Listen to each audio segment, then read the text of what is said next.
में एक कदम और आगे बढ़ते हैं। संविधान की इस विकास यात्रा में आपको हम करा रहे हैं जुडिशियल एक्टिविज़्म और आज हमारा उसका अगला लेक्चर है। पिछले लेक्चर में हमने आपसे ये बात की थी कि भाई कौन कौन से ऐसे फैक्टर हैं जो जुडिशियल एक्टिविज़्म को जन्म दे देते हैं। हमने उन्हें अलग अलग पॉलिटिकल साइंटिस्टों के व्यू पॉइंट से समझ लिया था कि ये परिस्थितियाँ हैं, ये फैक्टर हैं जो जुडिशियल एक्टिविज़्म के जन्म लेने का आधार बनती हैं। अब आज हम आगे बढ़ने जा रहे हैं नेहा, तो आज हम ये पढ़ेंगे कि एक्टिवेटर ऑफ जुडिशियल एक्टिविज़्म कौन है। फैक्टर तो पढ़ लिए, तो फैक्टर्स तो वो हैं जो सामने परिस्थितियाँ आएंगी, उन्हें देख करके जुडिशरी एक्टिवेट हो जाएगी। उन परिस्थितियों को कोई जुडिशरी के सामने लाने वाला भी तो होगा, उन परिस्थितियों को कोई उजागर करने वाला भी तो होगा, उन परिस्थितियों को कोई देश की न्याय व्यवस्था के सामने रखने वाला भी तो होगा, या उन परिस्थितियों को कोई ढूंढने वाला भी तो होगा। इनको मैं क्या कह के पुकारूँ, एक्टिवेटर कहूँ कि ना कहूँ? फैक्टर तो फैक्टर है, एक्टिवेटर तो है कि नहीं? तो वही एक्टिवेटर का वर्ड यहाँ पे यूज हुआ है, एक्टिवेटर ऑफ जुडिशियल एक्टिविज्म। ये कौन होते हैं? Social and human rights activist. They are the activator of judicial activism. जैसे सिविल राइट्स एक्टिविस्ट, ये ज़्यादातर किन चीज़ों को लेकर के बात करेंगे? ये सिविल एंड पॉलिटिकल राइट्स को लेकर के ऑलवेज बात करेंगे, और ये जुडिशरी को मोटिवेट करेंगे एक्टिविज़म की तरफ जाने के लिए।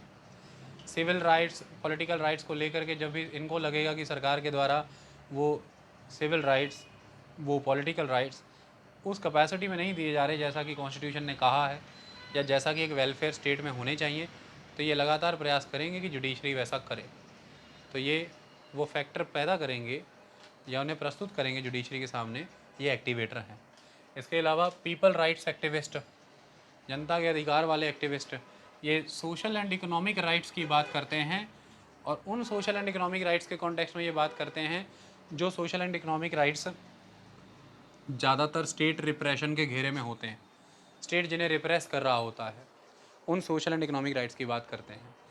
स्टेट रिप्रेशन के घेरे में कौन से राइट्स आ जाते हैं? जैसे कि मान लीजिए कि आपने अपने सामाजिक आर्थिक अधिकारों के लिए कोई मुहिम लगाई है, जैसे कि अनएम्प्लॉयमेंट की बात करें तो देखिए एसएससी के मामले को लेकर के युवा रोज सड़कों पर बैठे हैं। उनका मानना है कि बहाली ही नहीं हो रही, नौकरियां नहीं मिल रही हैं। तो भाई उनका एक इकोनॉमिक राइट बनता है ना कि भाई उनको एम्प्लॉयमेंट मिले, लाइवलीहुड मिले।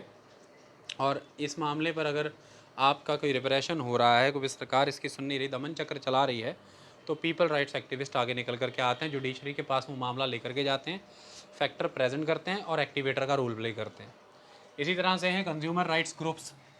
कंज्यूमर राइट्स की बात करते हैं और एक तरह से अकाउंटेबिलिटी, पॉलिटी और इकोनॉमी की अकाउंटेबिलिटी के घेरे में जो कंज्यूमर राइट्स आते हैं उनको ये उठाते हैं। क्या इकोनॉमी की अकाउंटेबिलिटी क्या है? भाई इकोनॉमी की भी कुछ अकाउंटेबिलिटी है कि नहीं है? जो ट्रेड एंड कमर्स आप कर रहे हैं वो ट्रेड एंड कमर्स के लिए बेसिक एथिक्स पे बेस्ड होने चाहिए, और ऐसे में कंज्यूमर की कुछ राइट्स बनते हैं कि आपके पास रूम बुकिंग कराया है, आपके एरोप्लेन में फ़्लाइट की टिकट बुक कराई है और टिकट कैंसिल हो गई है, आपको वेल इन एडवांस उसे इन्फॉर्म करना है पर्सन को, आपको उसका पैसा रिफ़ंड करना है, आपको उसको इनकन्वीनियंस नहीं देना है। अगर आप ये सब कर रहे हैं एक कमर्शियल प्रैक्टिस करते हुए, तो फिर उपभोक्ता को कोई अधिकार होना चाहिए कि नहीं? होना चाहिए। और अगर वो पर्सन नहीं मान रहा है तो राजनीति, पॉलिटिक्स ऐसी होनी चाहिए कि नहीं उस पर्सन को बाध्य किया जाए, उस इंस्टीट्यूशन पे एक बाउंडेशन आए कि भाई तुझे ग्राहक के अधिकार तो सर्व करने ही करने हैं, वरना केस चलेगा। तो कंज्यूमर राइट्स फोरम बनी हुई है आज, आप देखते हैं केस चलता है उसमें और फैसले आते हैं। इम्प्रूवमेंट ट्रस्ट जलंधर ने कॉलोनी काट दी, लोगों से पैसा ले लिया, वादा कर दिया कि 3 साल में फ्लैट देंगे, 8वां साल जा रहा है, फ्लैट ही नहीं दिए। तो अब वो लोग कहीं तो जाएंगे, उनका पैसा फंसा है। तो इम्प्रूवमेंट ट्रस्ट या तो उसे एड्रेस करे, पैसा दे दे, नहीं तो फिर पॉलिटिकल अकाउंटेबिलिटी बनती है कि फिर वो तो कोर्ट में केस जाएगा। तो ये इस तरह से ये एक्टिविस्ट जो हैं ये जुडिशरी को एक्टिविज़म की तरफ ले जाते हैं, प्रेरित करते हैं। ये एक्टिवेटर है कंज्यूमर राइट्स।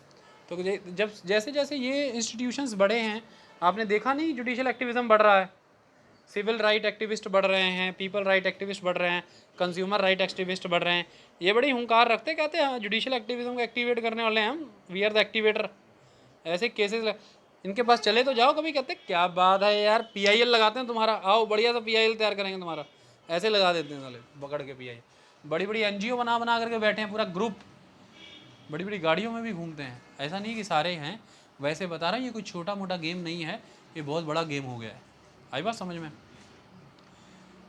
थोड़े समय पहले तो मैं किसी से मेरी बात हो रही थी कि भाई आपके जीजा जी क्या करते हैं, कहते हैं उनका अपना एनजीओ है। मगर वो तो एक एनजीओ है, वो तो ठीक है, करते क्या है? कहते हैं वही एनजीओ ही है, वही उनका बड़ा अच्छा बिजनेस है। एनजीओ बिजनेस कब से हो गया भाई? नॉन गवर्नमेंटल ऑर्गेनाइजेशन, कोई जन कल्याण, कोई चिड़ी पक्षी, कोई बच्चे बचाने के लिए तुमने बनाई है, तुम तो उससे कमाइयाँ कमाने लग गए यार। ये तो गलत बात है ही नहीं, ये गलत बात है। आगे है बॉन्डेड लेबर ग्रुप। ये तो इस हद तक चले जाते हैं, जुडिशरी को प्रेरित करने में इतना उकसा देते हैं जुडिशरी को, कहते वेज स्लेवरी को तो एनिलेट ही कर दो, ख़त्म ही कर दो पूरा।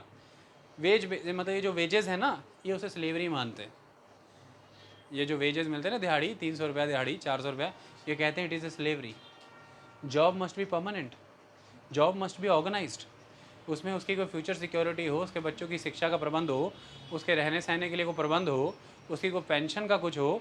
ये क्या 350 रुपया दिहाड़ी, महीने में 3 दिन दिहाड़ी लगी, 20 दिन लगी, कोई वाली वारस नहीं, उसके पैर बाहों में टूट गया, चोट लग गई, उसका कुछ पता ही नहीं। That is not good. ये इन्हीं के द्वारा बार बार ऐसा किया जाता है। कोर्ट जाते हैं, कोर्ट सरकार को ऑर्डर देता है कि सोशल सिक्योरिटी नेटवर्क लेके आओ, इन लोगों का भी कुछ करो, इनका बीमार हो जाए तो इनका हॉस्पिटलों में इलाज कराओ, इनको चोट लग जाए तो इलाज कराओ, कुछ ऐसे इंश्योरेंसेज लाओ, जो ये काम पे ना जा पा रहे हो किसी वजह से, तो इनको पर डे बेसिस पे कुछ मिले कंपनसेशन, ऐसा ऐसा कर, तो जुडिशरी वो एक्टिवेट हो जाती है फिर। ओके, ये चीज़ है। उसके बाद है एनवायरमेंटलिस्ट, तो आपको फिर पता ही है ये क्या कहते हैं कि इन्वायरमेंटल डिग्रेडेशन और पॉल्यूशन को ख़त्म करने के लिए हर रोज़ ये लोग पहुँचे होते हैं नेशनल ग्रीन ट्रिब्यूनल में। दिल्ली को बचाओ धुंध से, दिल्ली को बचाओ धुएँ से, और जुडिशरी एक्टिवेट हो जाती है, दिवाली ही पटाखे बंद कर देती है, डीजल गाड़ियाँ 10 साल पुरानी दिल्ली में बंद कर देती है। ये सब नियम जो आते हैं, जुडिशरी को एक्टिवेट करने में इनएक्टिवेटर्स का भी बड़ा रोल है। जाके एक्टिवेट कर देते हैं, दिखा दिखा के कि देखिए सर सुबह दिख भी नहीं रहा था, इतना ज़्यादा पर्टिकुलेट मैटर घूम रहा था हवा में, जल्दी से कोई नियम बनाइए, वो एक्टिविज़म है। और एग्जीक्यूटिव और लेजिस्लेचर बैठ के वहाँ पर हंगामा कर दी कि 10 साल पुरानी गाड़ियाँ बंद कर दी, ये क्या कर दिया। वो जो गाड़ियों वाले जो लोग थे वो किधर जाएंगे, सड़कों पे गाड़ियाँ सर पे लेके घूमेंगे अब अपने, बेचारे टैक्सी वाले थे सारे। पुरानी बड़ी गाड़ी बिकती किस लिए, टैक्सी के लिए बिकती है, सस्ती हो जाती है, बेचारे पैसा कमाते हैं वो लोग, दैट इज़ ऑल। ठीक है, पोल्यूशन भी देखना है अपन ने। लार्ज इरीगेशन प्रोजेक्ट वाले एक्टिविस्ट, ये तो बड़े पहुँचे हुए होते हैं, ये तो इस लेवल पे चले जाते हैं कि ये कहते हैं कि इस प्रोजेक्ट को बस चलने ही मत दो, इसको ख़त्म करो, ये प्रोजेक्ट नहीं होना चाहिए। इनका तर्क है कि भाई आदिवासी समाज के जंगल डूब जाते हैं, इनका तर्क है कि कई एकड़ ज़मीन उसमें चली जाती है, इनका तर्क होता है कि बड़े बड़े रिजर्वायर से कई लोगों की वहाँ पे जो लाइवलीहुड लगी हुई थी फॉरेस्ट प्रोडक्ट के फॉर्म में, वो चली जाती है। आपने देखा होगा मेधा पाटकर, इस तरह के बड़े बड़े लोग, नर्मदा बचाओ आंदोलन आपने देखा ही था, वो किनके द्वारा किया गया था, लार्ज इरीगेशन प्रोजेक्ट के खिलाफ जो लोग थे वो उन्हीं के द्वारा किया गया था। तो ये जुडिशरी को एक्टिवेट कर देते हैं, जुडिशरी फिर एक्टिविज़म में आकर के वो निर्णय लेती है, और जो फिर लेजिस्लेटिव और एग्जीक्यूटिव डिसीजन के परे होते हैं, आगे होते हैं। इसके बाद कस्टडियल राइट्स ग्रुप, ये उनकी बात करते हैं जो लोग प्रिजन में होते हैं। आपने देखा होगा प्रिजनर्स के राइट्स की बात भी बहुत होती है कि भाई उनको वहाँ पर अच्छा रहने के लिए प्रबंध मिल रहा है कि नहीं, खाना पीना स्वच्छ मिल रहा है कि नहीं, पहनने के लिए कपड़ा मिल रहा है, साफ़ हाइजीन सामान, दवा दारू इलाज मिल रहा है कि नहीं मिल रहा, उनका वहाँ पे रिहेबिलिटेशन हो रहा है, खेल कूद बास्केटबॉल वॉलीबॉल हो रहा है कि नहीं हो रहा है, ये सब कराने के लिए लोग लगे रहते हैं। जो लोग प्रिवेंटिव डिटेंशन में घेरे गए हैं, ये उनको उनके राइट्स की बात करते हैं। जो वुमेन कस्टडी में है, वुमेन राइट्स की ये बात करते हैं। तो ये लोग इस तरह से कस्टडियल राइट्स के ग्रुप्स जो होते हैं, इन अधिकारों के क्षेत्र में बात करते हैं, और जुडिशरी एक्टिवेट होकर के फिर वो नियम देती है। राइट्स ऑफ चाइल्ड ग्रुप्स, ये लोग चाइल्ड ग्रुप्स वाले राइट्स भी होते हैं। ये लोग चाइल्ड लेबर को बंद करने की बात करते हैं, राइट टू लिटरेसी की बात करते हैं, जुवेनाइल्स जो कस्टडी में उनके लिए खास प्रबंध हों, जुवेनाइल जस्टिस सिस्टम, ये उसकी बात करते हैं। चिल्ड्रंस जो सेक्स वर्कर के तरफ से बच्चे पैदा हो रहे हैं, उनके भी देश में अधिकार हो, क्योंकि देखिए सेक्स वर्कर्स के भी तो बच्चे होते होंगे, उनका क्या राइट है, मतलब उनको किसका नाम मिलेगा, वो आगे कैसे स्कूल में एडमिशन लेंगे, उनका फर्दर एम्प्लॉयमेंट का क्या सिनेरियो है, सोच करके देखो जरा थोड़ी देर के लिए। तो उनका भी है, तो फिर कोर्ट आ करके जजमेंट्स देता रहता है, कोर्ट इसी तरह से एक्टिवेट होकर जजमेंट देते हैं। तो ये वो वाले ग्रुप हैं। पॉवर्टी राइट्स ग्रुप, ये बात करते हैं ड्रॉट्स, सूखा पड़ जाता है, फैमिन आ जाता है, अर्बन एम्पावरिशमेंट हो रही है, उस विषय में ये हमेशा बात करते हैं पॉवर्टी राइट्स ग्रुप। तो फिर जुडिशरी उस वे में डिसीजन देती है कि इनको अनाज दिया जाए, इनको लाइवलीहुड दिया जाए, परमानेंट लाइवलीहुड दिया जाए। फिर आपने देखा मनरेगा नरेगा ऐसी स्कीम्स आती हैं, इस तरह के प्रबंध किए जाते हैं, और प्रधानमंत्री आवास योजना जैसी चीज़ें आती हैं। कच्चे घर पक्के किए जाते हैं। इंडिजिनस पीपल राइट्स ग्रुप, ये वो लोग होते हैं जो फॉरेस्ट ड्वेलर्स के राइट्स की बात करते हैं। 5th एंड 6th शेड्यूल को लागू करके प्रभावी करने की बात करते हैं। ये वो लोग हैं जो आइडेंटिटी की बात करते हैं कि ट्राइबल पीपल की यूनिक आइडेंटिटी है, उसे एक्नॉलेज किया जाए, उनकी अपनी लाइवलीहुड है, उनका अपना ऑक्यूपेशनल सिस्टम है, उसे रिकॉग्नाइज़ किया जाए, और फिर कोर्ट आ करके निर्णय देता है और एक्टिविज़म होता है। आपने देखा होगा। वुमेन राइट्स ग्रुप, ये जेंडर इक्वलिटी की बात करते हैं, जेंडर बेस्ड वायलेंस पे बात करते हैं, ये डाउरी के अगेंस्ट, हरासमेंट के अगेंस्ट, रेप के अगेंस्ट बात करते हैं।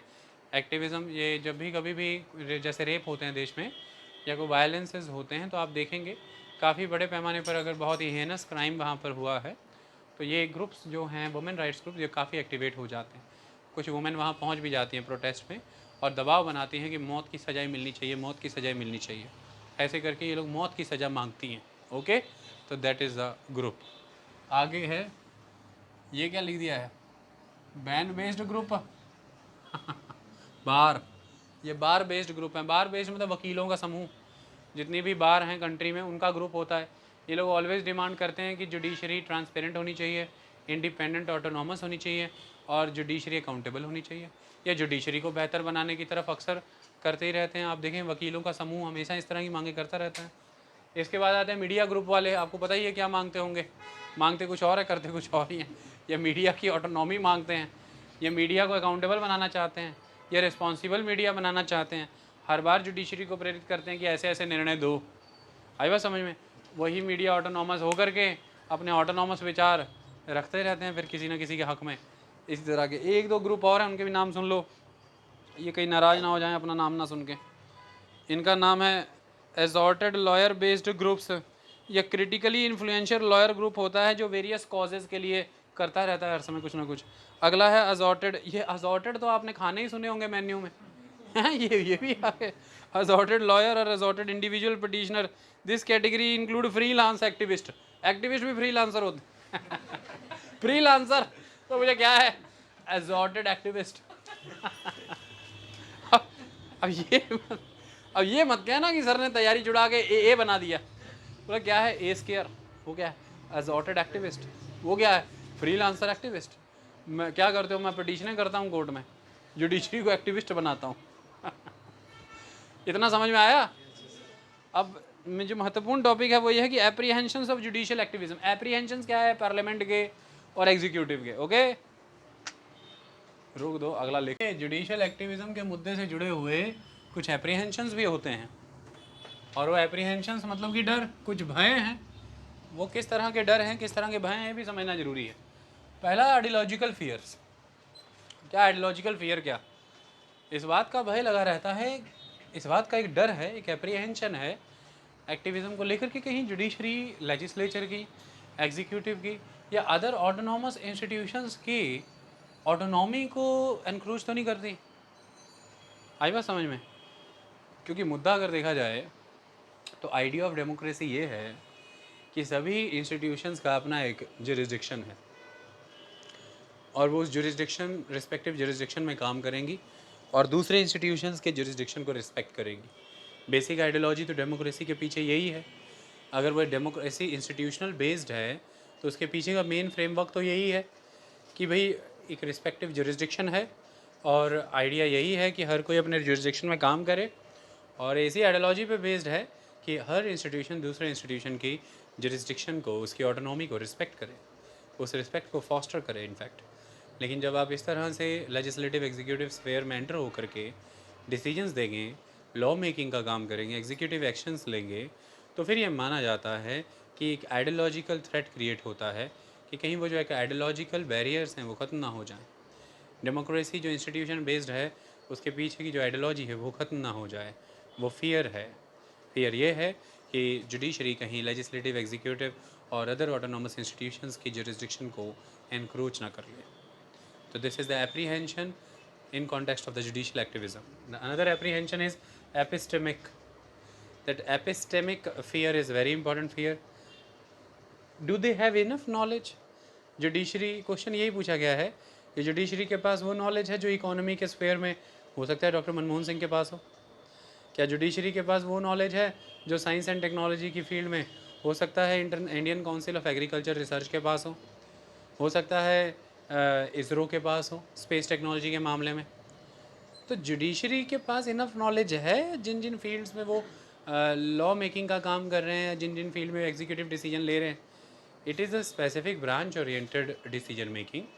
तो क्या उनके पास वो, जैसे मिनिस्ट्रीज़ में तो क्या है, when you are making government, तो व्हाट इज़ द पर्पस कि मिनिस्ट्रीज में ministers are there and those ministers are working by deriving suggestions from different specific institutions. और हर मिनिस्ट्री के अंदर टेक्निकल इंस्टीट्यूशंस आर वर्किंग, और वो टेक्निकल इंस्टीट्यूशंस में एक्सपर्ट्स रिक्रूट किए जाते हैं उस फील्ड के। अगर आप कोई भी मिनिस्ट्री की बात करें, एग्रीकल्चर मिनिस्ट्री, उसके अंदर कई सारे इंडिया के टेक्निकल और रिसर्च इंस्टीट्यूट्स आते हैं जिसमें कि एक्सपर्ट बैठते हैं, और वो लोग फिर सीड्स बना रहे हैं, खाद बना रहे हैं, कुछ भी बना रहे हैं, दे आर एक्सपर्ट्स। यही पूछा गया है कि भाई आप जो निर्णय लेते हैं, आप जो नियम बनाते हैं, कि आप उस लेवल की नॉलेज रखते हैं। तो ये एपिस्टेमिक फेयर भी एक तरह का एग्जिस्ट करता है कि क्या वो डिसीजंस एप्ट होंगे, क्या वो लॉज एप्ट हैं, साइंटिफिकली टेक्निकली फिजिबल है भी कि नहीं है, ये अपन को देखना पड़ेगा। ये डर है। आई बात समझ में? अब आप हो सकता है डिसीजन ले लें कि भाई अगर मतलब डिसीजन आपने ले लिया कि आपको इतना वेजेस देना ही है सबको, लेकिन अब ये देखना पड़ेगा ना इकोनॉमी को कंसिडर करते हुए कि भाई इकोनॉमी में पोटेंशियल कितना था, और इतना वेजेस देना ही सोल्यूशन है, या एक इकोनॉमिस्ट ये देखेगा कि वेजेस वही रखते हैं, इसको अदर एवेन्यूज से सपोर्ट करा देते हैं, और मेन पर्पस है इसकी लाइफ को सस्टेन कराना। तो इट इज़ इकोनॉमिक प्लानिंग ना, कि इसको और किस वे में सपोर्ट दिला सकते हैं अपन। स्टेट सपोर्टेड सोशल नेटवर्क दे सकते हैं, या फिर प्राइवेट ऑर्गेनाइजेशन पे कॉर्पोरेट सोशल रिस्पॉन्सिबिलिटी लगा सकते हैं, या क्या कर सकते हैं। लेकिन यहाँ पे तो डिसीजन सिंपली आ गया भी इसकी वेज बढ़ा दो बस। तो वो देखना पड़ेगा, इकोनॉमिक एक्सपर्ट उसको देखेगा। ऐसा क्वेश्चन रेज किया जाता है कि do you have that knowledge, कि आपके पास है वो subject specific knowledge, expert specific knowledge, ये क्वेश्चन रहता है। मैनेजमेंट फेयर रहता है कि ऑलरेडी जुडिशरी ओवरबर्डन्ड है, एरियर्स, पेंडेंसी ऑफ केसेस देखिए रैम्पेंट है। ऐसे में उन पे ये सवाल उठाया जाता है कि भाई इस तरह का एक अल्टरनेटिव लिटिगेशन प्लेटफॉर्म प्रोवाइड करके आपके पास ढेर PIL आ रहे हैं, उनको एक्नॉलेज, उनको एड्रेस करते हुए क्या आप जस्टिस कर पाएंगे, मैनेज कर पाएंगे सारे लिटिगेशंस को? Already you are overburdened with the arrears, still you are entertaining the litigation by the way of the public interest litigation. Will you be able to manage this much of business? Are you capable to do this? If you are not capable to dispense the pendencies, there is ultimate level of illogic of PIL. What is the purpose of PIL then? You are not at all capable to dispense it. वो आ रही हैं बस, सब pending में pending में pending में जाते जा रहा है। फिर ये भी तो गलत हुआ ना। Management is also very big thing. Okay, simply you are providing a kind of avenue to the people, but how much that avenue is effective, you can test that effectiveness by the way of decisions, by the way of conclusions, by the way of judgments. But judgments, decisions, conclusions are not there because pendencies are rampant. So what is the purpose of that avenue? So that is the question कि आपके पास वो management है क्या, ये सवाल है। Legitimation fears, आपका एक सिंबॉलिक और इंस्ट्रूमेंटल अथॉरिटी है कंट्री लेवल पर। सिंबॉलिक इन द सेंस कि लोग आपको इस वे में देखते हैं कि आप गार्जियन ऑफ द कॉन्स्टिट्यूशन हैं, आप defender, protector and guarantor of the fundamental rights हैं। आप जो जस्टिस है उसे सोसाइटी तक डीपली लेकर के जाते हैं और आप राइट्स को प्रोटेक्ट करते हैं। तो you are symbolic, you are symbol of a faith of people.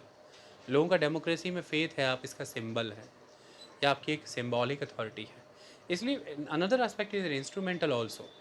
अगर कोई लॉ इनवैलिड है, ये आप डिसाइड करते हैं। You are very instrumental for the success of the democracy, you are very instrumental for the protection of the civil rights और the human rights और the fundamental rights, you are very instrumental for the penetration of the justice to the larger society.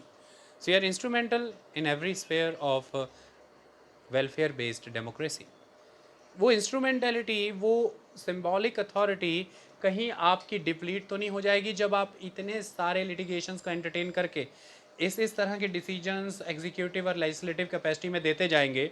हो सकता है कि executive capable ही नहीं है उस decision को फुलफिल करने के, तो दे कैन सिंपली बाईपास और इग्नोर योर डिसीजन। ऐसा मेजॉरली कई पीआईएल में आपने देखा होगा, बहुत लंबे समय पहले कोर्ट ने एक जजमेंट दिया होता है, एग्जीक्यूटिव ने अभी तक उसकी पालना ही नहीं की होती है, यानी कि पुलिस ने या किसी ने अभी तक पालना ही नहीं की होती।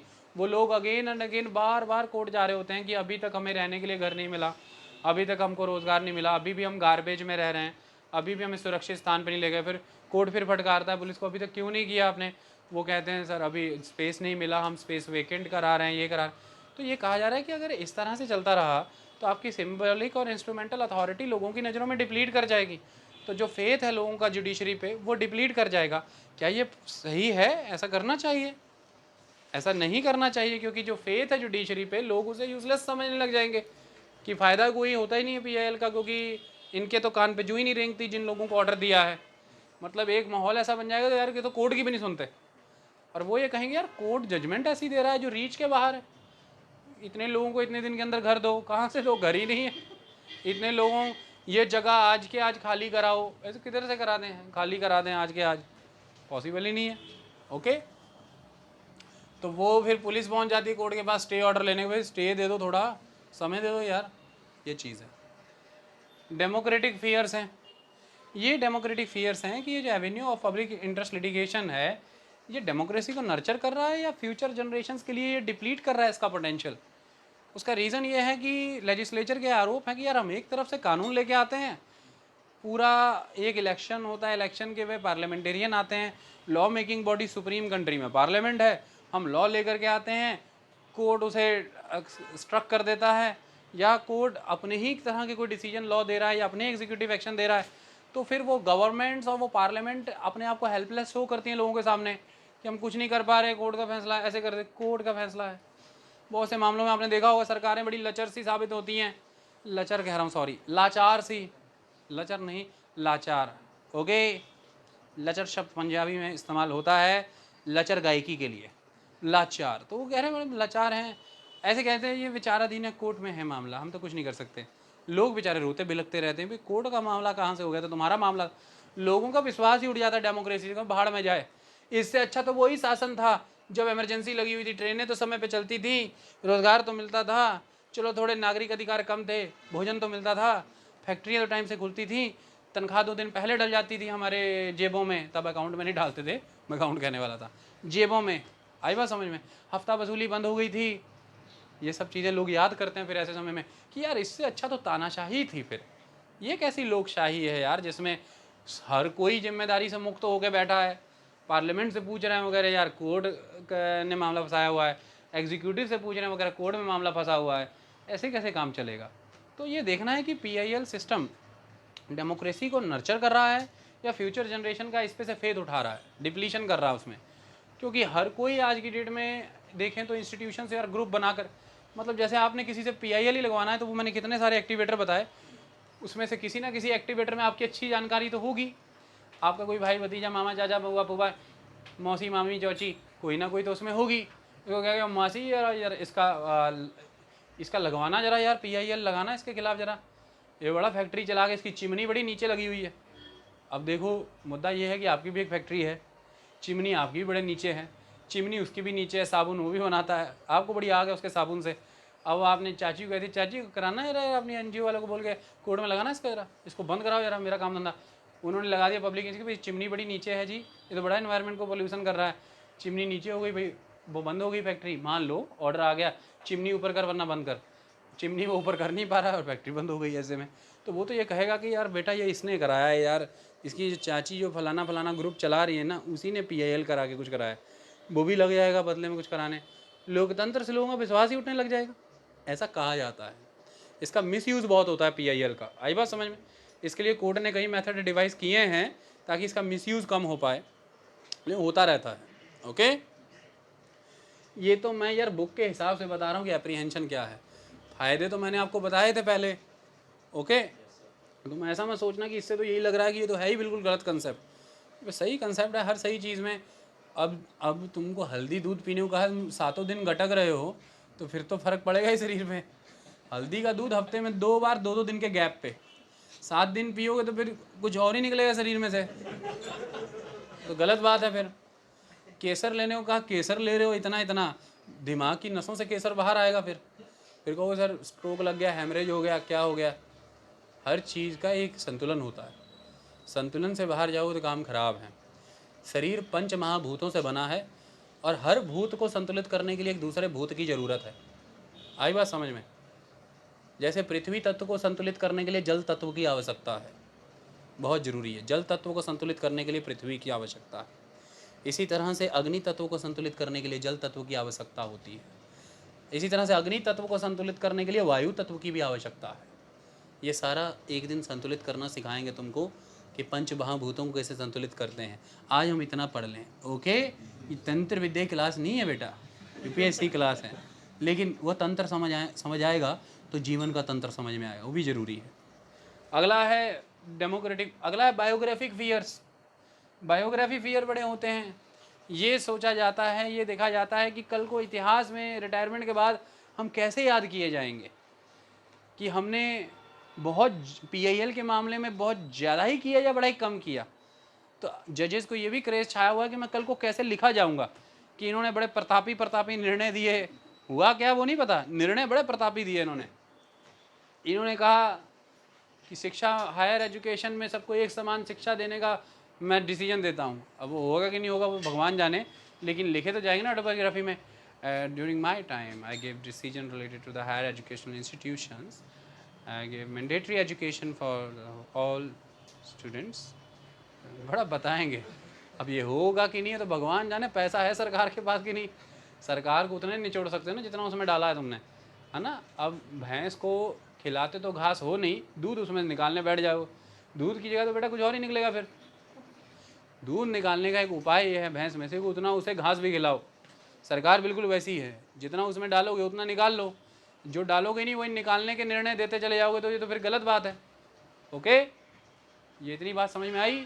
ये फियर बनते हैं कि नहीं फियर, ये एप्रीहेंशन है कि नहीं। बायोग्राफिक एप्रीहेंशन है, डेमोक्रेटिक एप्रीहेंशन है, लेजिटिमेशन का एप्रीहेंशन है, मैनेजमेंट का एप्रीहेंशन है, एपिस्टेमिक एप्रीहेंशन है, आइडियोलॉजिकल एप्रीहेंशंस हैं। Such apprehensions are there. Okay, when the other people will discuss with you, you will say that so many apprehensions are there, sir. Such apprehensions I am going to discuss. Okay, now we will discuss about the judicial activism and judicial restraint. Judicial activism is the antithesis of judicial restraint, so we will discuss both. Okay, judicial restraint और judicial activism के फ़र्क में पहले judicial restraint समझें। ये दो opposite philosophies हैं, मैंने आपको भी बताया। जुडिशल एक्टिविज़म एंटीथीसिस था जुडिशल रीस्ट्रेंट का। तो जुडिशल रीस्ट्रेंट क्या बताती है? ये बताती है कि जुडिशरी का रोल सिंपली इतना होना चाहिए, जजेस को इस बात पे विचार करना चाहिए, सिंपली उन्हें इतना बताना है कि व्हाट द लॉ इज़, कानून क्या है। लॉ मेकिंग ना करें, लेजिस्लेचर और एग्जीक्यूटिव के स्फेयर में एंट्री ना करें, उनके रोल को ऑब्जर्व ना करें, उनकी जिम्मेदारियों को ना लें, उनको उनके जुरिस्डिक्शन में काम करने दें। आपका रोल इतना है ये बताना कि कानून क्या है, ये क्या कानून है, व्हाट द लॉ इज़। ये लॉ लीगल है या नहीं है, इलीगल है या लीगल है, ये जुडिशल रिस्ट्रेंट के लोग कहते हैं।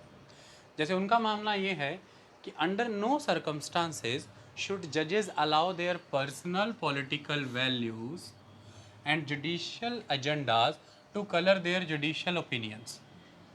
उनके जो जुडिशियल ओपिनियन हैं वो केवल इस बात पे बेस्ड होने चाहिए कि कानून क्या बोल रहा था, क्या कानून के तहत ये क्राइम है या नहीं है, क्या कानून के तहत ये मिलना चाहिए था या नहीं मिलना चाहिए था।